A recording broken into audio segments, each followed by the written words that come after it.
के गोकर्ण जी घर आ गए। अब रास्ते में आते आते रात हो गई, तो चुपचाप घर में आकर के थोड़ी सी जगह को साफ किया और रात में काफी रात हो चुकी तो वो आराम करने लग गए।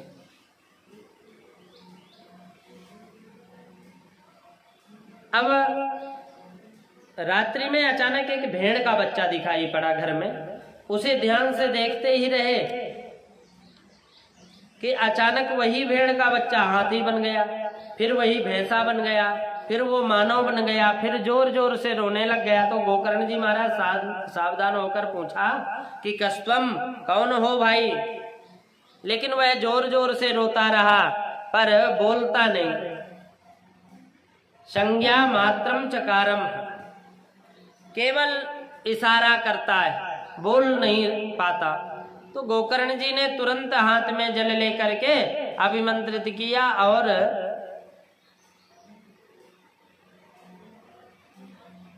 उसके मुख पर मारा। तुरंत वह प्रेतात्मा बोल पड़ा, बोला कि अहम भ्राता तु दीयोस्मिन् धुंधकारेति नामतः स्वकीयेनैव दोषेण ब्रह्मत्वं नाशितं मया। भैया मैं तुम्हारा भाई धुंधकारी हूँ, अपने ही दोषों के कारण आज ब्रह्मत्व में समाप्त करके मैं आज बड़ा भयंकर प्रेत बन करके भटक रहा हूँ। कितने पाप किए मैंने जीवन में, कितने दुष्कर्म किए, इसी का कोई जिसका कोई गणना नहीं है। उन पापों का परिणाम यह है कि आज भयंकर प्रेत योनि में पड़ा हुआ, भयंकर, और बहुत कष्ट पा रहा हूं। अहो बंधो कृपा सिंधो भ्रातर मामा सुमोचया। भैया आज तो साक्षात करुणा में कृपामय है आप,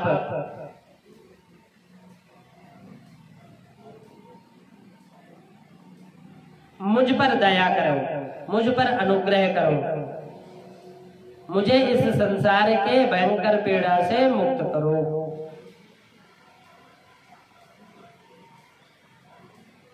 गोकर्ण जी ने अपने भाई को इस विकलता और पीड़ा को देखकर बोले, भैया मुझे जब आपके बारे में पता चला तो धुंधकारी मैंने गया जी में श्राद्ध करके विधिवत श्राद्ध किया, तत्कथम नैव मुक्तोसी, फिर तुम्हारी मुक्ति क्यों नहीं हुई? तो धुंधकारी बोला, गया में नहीं, एक बार नहीं 1000 बार अगर पिंडदान करोगे तो भी मेरी मुक्ति होने वाली नहीं है। गया श्राद्ध शतनापि मुक्तिर्मे न भविष्यति। सैकड़ों श्राद्ध कर दो तो भी मेरी मुक्ति होने वाली नहीं है, क्योंकि मैं साधारण छोटा मोटा प्रेत नहीं हूँ। मेरे जैसे महाप्रेतों का उद्धार ऐसे होने वाला नहीं है। गोकर्ण जी पूछे कि भैया और क्या किया जाए बताओ। तो धुंधकारी ने उत्तर दिया कि अब यह तो आप ही सोचें, मैं क्या बताऊं।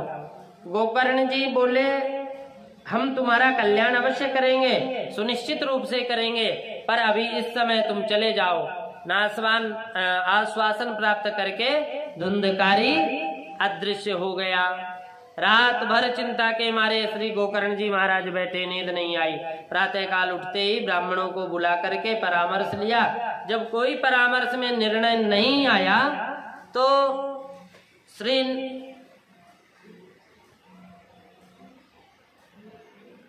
गोकर्ण जी महाराज ने अंत में सूर्य का स्मरण किया। भगवान भुवनवास कर सूर्य को स्मरण करके, तुभ्यम नमो जगत साक्षिन् ब्रूहि में मुक्ति हेतुकम। हे कृष्ण, हे जगत के साक्षी, हे नारायण, हे प्रभु, कृपा करके ही बताओ, आप ही बताओ कि मेरे भाई का उद्धार कैसे हो। भगवान प्रार्थना सुनते ही सूर्य भगवान ने दिव्य वाणी से आश्वासन दिया कि श्रीमद्भागवते मुक्ति, श्रीमद्भागवतान् मुक्ति सप्ताहं वाचनम करो, सप्ताह वाचन करो।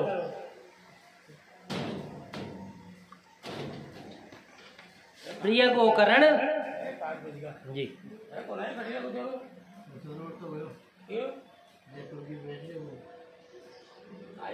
जाओ मैं अपने भाई को श्रीमद् भागवत संहिता का सप्ताह विधि से श्रवण कराओ। निश्चित रूप से वह मुक्त हो जाएगा। सुनते ही गोकर्ण जी गदगद हो गए और गोकर्ण जी ने आषाढ़ मास में दिव्य भागवत कथा श्रवण कथा का आयोजन किया। लोगों को पता चला, सब दौड़े दौड़े आए। वैष्णवम ब्राह्मणम मुख्यम श्रोतारम परिकल्पयन्। उसी समय धुंधकारी भी सप्त ग्रंथी बांस में बैठ गया और बैठे जन समुदाय के बीच में श्री गोकर्ण जी महाराज व्यासपीठ पर विराजमान होकर कथा प्रारंभ कर दी। जैसे ही प्रथम दिन की कथा प्रारंभ हुई, प्रथम ग्रंथि फूट गई बांस की। प्रेतात्मा जिस बांस में बैठा था, लेकिन उस समुदाय के बीच में श्री गोकर्ण जी ने व्यासपीठ पर विराजमान होकर कथा प्रारंभ कर दी। और जैसे ही प्रथम दिन की कथा संपन्न हुई, बांस की गांठ जैसे चटकी, क्योंकि धुंधकारी उसी गांठ बांस के भीतर प्रविष्ट होकर वायु रूप से कथा अमृत का पान कर रहा था। एक एक करके एक एक ग्रंथि चटकती गई। और क्या हुआ कि एवं सप्त दिनश्चैव सप्त ग्रंथि विभेदनम। 7 दिन में उस बांस की 7 ग्रंथि चटक गई और उसी बांस के ग्रंथि से दिव्य रूप धरो जात तुलसी दाम मंडितः पीतवासा घनश्यामो मुकुटे कुंडलान्विता। 7 दिन की भागवत सप्ताह संपन्न होते ही दिव्य महापुरुष उस 7 गांठ के बांस से प्रकट हो गए। गोकर्ण जी को प्रणाम किया। गोकर्ण जी चकित हो गए, बोले कि ये कौन है, आप कौन हो? बोले मैं आपका भाई हूँ, धुंधकारी हूँ। उस दिव्यात्मा को, उस दिव्यता को श्री गोकर्ण जी महाराज देखते रह गए। हाथ जोड़कर गोकर्ण जी के सन्मुख धुंधकारी ने भागवत जी की बड़ी सुंदर महिमा गाई कि धन्या भागवती वार्ता प्रेत पीड़ा विनाशिनी सप्ताहोपि तथा धन्य कृष्ण लोक फलप्रदः। धन्य है श्रीमद् भागवत कथा जिसने मुझे जैसे पतित प्रेतात्मा को भी परम पुनीत बना दिया। ऐसे सब पापों को भस्म करने वाली ये श्रीमद् भागवत कथा है।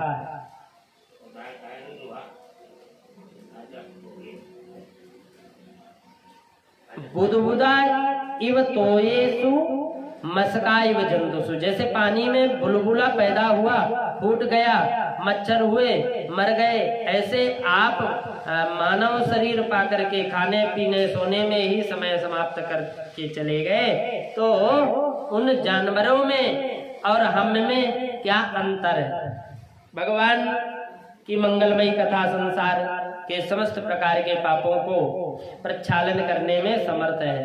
कथा मंदाकिनी में स्नान करते ही जीव समस्त पापों को धो लेते हैं।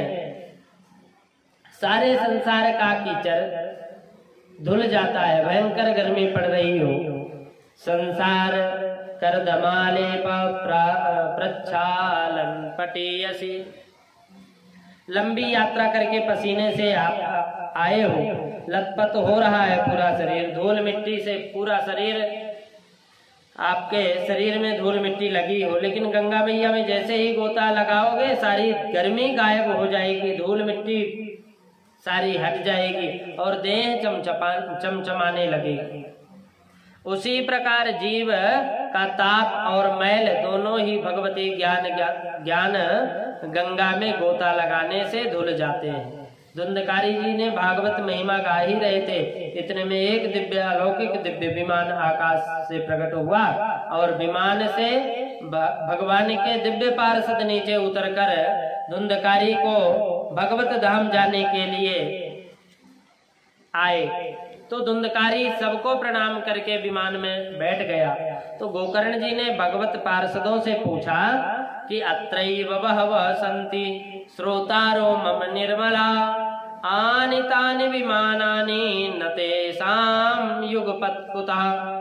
यहाँ हजारों लोग बैठे भागवत कथा अमृत पान करने के लिए, पान किया भी, लेकिन आपने सिर्फ और सिर्फ विमान एक ही लाए और वो भी धुंधकारी के लिए। तो पार्षदों ने क्या कहा कि बोला भैया गोकर्ण श्रवणस्य विभारेण फल भेदोत्र संस्थितः श्रवणं तु कृतं सर्वैर् न तथा मननं कृतं फल भेदस्ततो जातो भवनादपि मानद। कथा तो सभी ने सुनी, परंतु मन पूर्वक जो कथा श्रवण करता है करना चाहिए, वह केवल धुंधकारी ही श्रवण की। कुछ लोग तो टाइम पास करने के लिए आते हैं, कुछ लोग सोने के लिए आते हैं, लेकिन जो आत्म कल्याण की कामना से आते हैं उनको निश्चित रूप से परिणाम अच्छा मिलता है।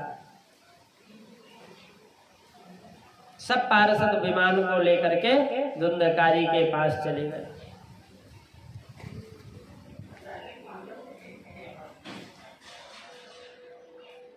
भगवान ने भी व्यास श्री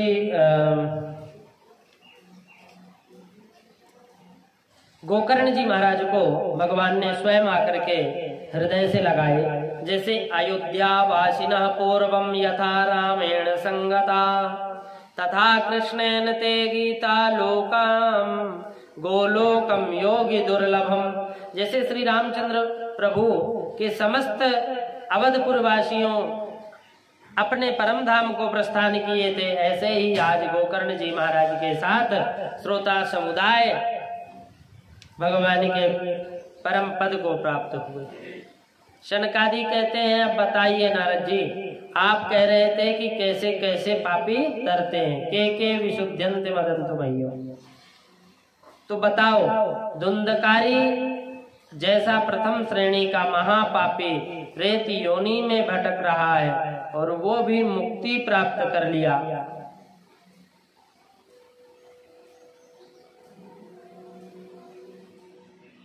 विरक्तो वैष्णवो विप्र वेद शास्त्र विशुद्ध कृत दृष्टांत कुशलोधीनो वक्ता कार्यो स्पृशा।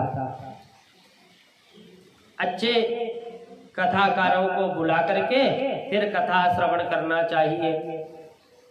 फिर विधि विधान कथा श्रवण करने का नियम।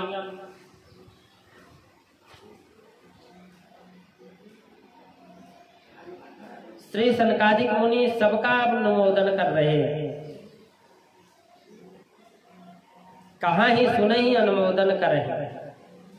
उसी क्षण सुख रूप प्रबोधज्ञ धर्म शास्त्र विशारद, इस भावना से सुख रूप व्यास का पेट पूजन, व्यास पेट का पूजन करें। कथा समापन के श्रोता समुदाय नाम संकीर्तन करें। ऐसा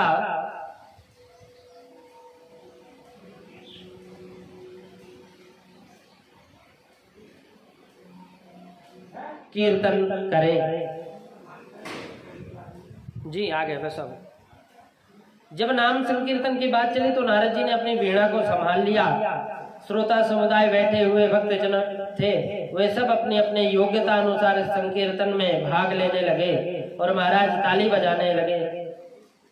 प्रहलाद जी महाराज का ताली बजाने लगे, उद्धव जी मंजीरा संभाल लिए, श्री देवर श्री नारद वीणा परमाल को छाड़ दिए। राग अधूरा सा ही है, अतः देवराज इंद्र ने मृदंग जी मृदंग पर थाप देना प्रारंभ कर दिया और सनकादियों ने बीच बीच में जय हो बलिहारी बलिहारी कहकर संगीतकारों का उत्साहवर्धन प्रारंभ कर दिया। कहाँ ही सुन ही अनुमोदन कर रहे हैं। श्री सनकादिक मुनि सबका अनुमोदन कर रहे हैं। उसी क्षण सभी श्रोताओं के मध्य व्यास नंदन भगवान सुखदेव जी प्रकट हो गए और वह श्रीमद् भागवत के श्लोकों को अपने मधुर कंठ से गुनगुनाते हुए झूमने लगे। ऐसा अद्भुत अलौकिक संकीर्तन होने लगा। प्रहलाद स्थालधारी तरल गतितया चोद्धव कांसधारी वीणाधारी सुररसेश्वर कुशलतया राग कर्तार्जुनो भूत इंद्रो वादिंग मृदंग जय जय सुरकरा कीर्तने ते कुमारा यत्राग्रे भाववक्ता सरसरचनया व्यासपुत्रो बभूव। संगीत के 3 अंग गायन वादन और नृत्य। गायन वादन करने वाले महाप्रभु महापुरुष बहुत दिख रहे हैं पर नाचने वाला कोई नजर नहीं आ रहा था। उसी समय उस कमी को पूर्ण करने के लिए भक्ति देवी अपने दोनों पुत्रों को पकड़ करके हाथ पकड़ करके संत समुदाय के बीच प्रकट हो गई और ताता थैया करते भाव में डूब गई और नाचने लगी। ननर्त मध्ये त्रिकमेव तत्र भक्त्यादिकानां नटवत्सु तेजसाम् अलौकिकं कीर्तन में तदेच हरिः प्रसन्नोऽपि वचो ब्रवीत् तथा हरिः प्रसन्नोऽपि वचो ब्रवीत् तथा। हरिद्वार में गंगा के तट पर आनंद तट पर अलौकिक संकीर्तन प्रारंभ हो गया। कोई ताली बजा रहा, कोई गा रहा है, कोई वीणा बजा रहा, कोई मंजीरा बजा रहा है, अपने अपने मधुर कंठ से आलाप कर रहे हैं।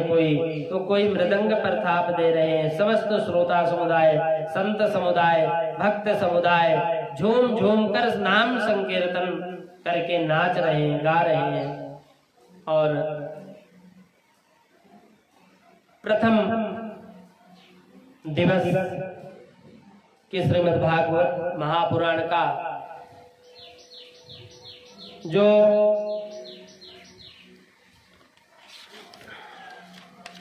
महात्मा है तो इसी संकीर्तन के द्वारा संपन्न हुआ। और कल से हम लोग श्रीमद् भागवत महापुराण